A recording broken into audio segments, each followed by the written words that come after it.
India is a land of rich history and culture.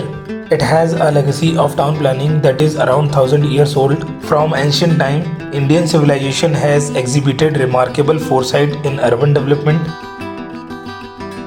Town planning in India can be broadly categorized into five phases, which starts with the Indus Valley civilization in Bronze Age, which was famous for its excellent planning, particularly in Mohenjo-daro and Harappa. Then comes the next phase of ancient urban planning, where religion, security, and region were all significant factors in planning during that time. And these planning aspects and concepts may be found in Kautilya Arthashastra, Vastu Shastra, and Mansara Silpa Shastra. Patliputra, Kanchipuram, and Madurai are some of the planned cities during this era. Then comes the medieval period, where there was significant dominance of Rajput, Maratha, and Mughals. Then comes the modern age with colonial phase and post-independent phase. And lastly, the present age. But today we will mainly focus on Vedic period of town planning. It was started somewhere around 2000 BCE and came into extent around 400 BC. This period mainly characterized by the traditional city design according to the principle of sacred geometry based on cosmological theories. Some of the written scriptures are Vastu Purush Mandal, Sthapatya Ved, Smriti Shastra, and Vastu Shastra. Likewise, one of the earliest documented town planning system in India is found in the Mansara Vastu Shastra. Let's delve into the dates and characteristics of these ancient town planning systems. So hello guys, my name is Rahul and you're watching Architecture and Planning with Rahul. Let's study about Mansara Vastu Shastra and Silpa Shastra. Mansara concept of planning is written by a sage named Mansara. It describes that these sites for establishing a city used to be determined from its smell, taste, shape, direction, sound and touch. It is one of the 5 documents that exist now which deals with the Vastu Shastra. There are 8 types of town planning layouts, which are Dandaka, Padmaka, Karmukha, Nandyavarta, Chaturmukha, Sarvatobhadra, Prastara and Swastika. Each of the layout have different purposes, different concept, their unique features based on the social system and beliefs. In this video, we will discuss each one of them in detail. So first settlement is Dandaka. In this layout, streets are generally straight and cross each other at right angle. Such town will have 4 gates on 4 sides. These town will be rectangular and square in shape. This town is based on measurement unit Danda, and this is where the town originates its name as Dandaka. So for example, width of the streets varies from 1 to 5 Danda. Other than this, there are 2 transverse streets located at the extreme left and right. And these extremities will have single row of houses. Temples are the prominent locations. There will be monasteries and gardens, but village and town offices are located mostly in the east. Lastly, female deities generally located outside the village and male deities are located in the northern portion. Next is Padmaka, which derives its name from lotus petal. So these type of plans was practiced for building of the town with fortress all around, and the pattern of the plan resembles the petals of lotus radiating outwards from the center.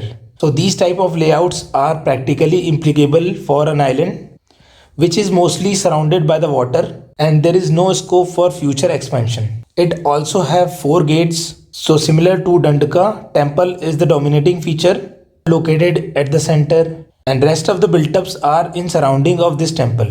Palaces are generally located in the northern part, whereas commercial and trade centers are located near the gates.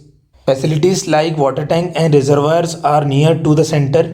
So this town is itself very conservative in nature, where the communication between the other town is very less. Karmukha planning layout has a unique shape, and the meaning of Karmukha is bow-shaped. So these type of plans are generally suitable for the site which are of bow or semicircular in shape. Such parabolic sites are generally located near river or any water body.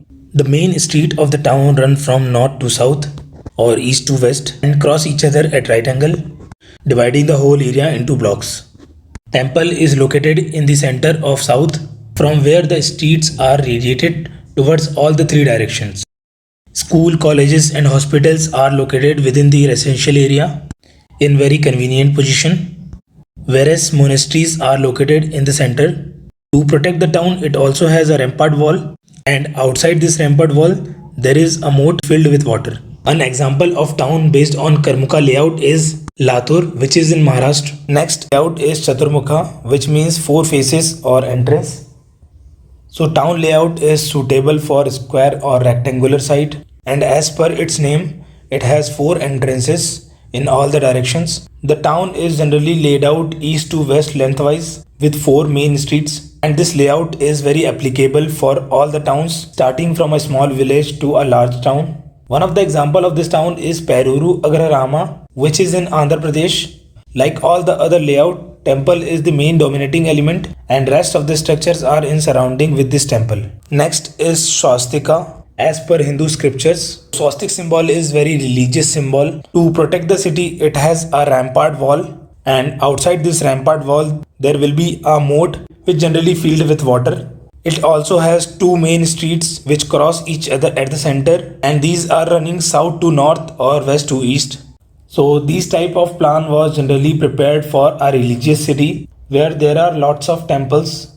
There is a Shiva temple located at the center, Ganesh temple located at the east and west gate, temples of female deities such as Kalis located at the north and south gate. Other than this, it also has Jain temple, Buddhist temple. Palaces and office courts are generally located in the western part. Bastions with armory located in very strategic points. One of the unique feature of this layout is that it is not marked for any shape. Sides can be of square, rectangular, or any kind of desired shape. Sixth layout is Prastara. The site of this layout is either square or a rectangular, but it cannot be a triangular or circular. This layout were based on different classes of the society, such as poor, middle class, rich, and very rich. The main roads are wider in comparison to the other street roads, and such town may or may not be surrounded by a fort. Just like every other town layout, temple is the dominating element located at the center, and monasteries are in close proximity to this temple. As per this, very rich class will have the largest plot size, followed by rich class. Middle class generally have the medium size of plot, whereas the plot of poor class is the smallest. Therefore, this layout was based on the social system during the ancient time. Next is Nandyavarta town layout. Nandyavarta is a kind of flower and this layout follows the form of the flower. So this type of layouts are generally adopted for the sites which are circular or square in shape, and it can easily accommodate 3000 to 4000 houses. In center there is a temple, and from this temple streets either run radially or run parallel with the temple.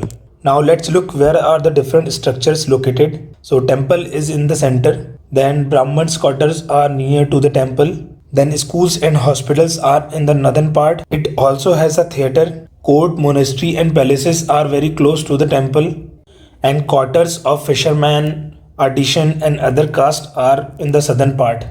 One of the example of this town is Madurai city, which is in Tamil Nadu. The city is located around the Meenakshi Amman temple. Lastly, the eighth layout is Sarvatobhadra, which means overall auspiciousness. The main street crosses each other at the center. Temple is the dominating element located at the center. All the houses in this layouts are of same size. Brahmins and Kshatriyas houses are located in the north part, whereas Shudra and Vaishyas houses are in the south. So this type of town plans is applicable for larger villages or towns which have to be constructed on a square sites. According to this plan, the whole town should be fully occupied by houses of various description and inhabited by all classes of people. One of the famous example of Sarvatobhadra settlement in India is Srirangam town of Tamil Nadu. So these were all the layouts of Mansara town classification. It has its own fundamental principle for site selection and planning. Panchbhutas or five elements such as air, earth, fire, water and space are very important in site planning. It is said that if anything such as house, building or town is built with complete Vastu, then the site will be healthy, wealthy and happy in environment. So friends, that's all in this video. I hope I was able to explain the topic in correct and easy way. You can subscribe my channel to support me. मिलेंगे आपसे अगले video में. Until then, goodbye.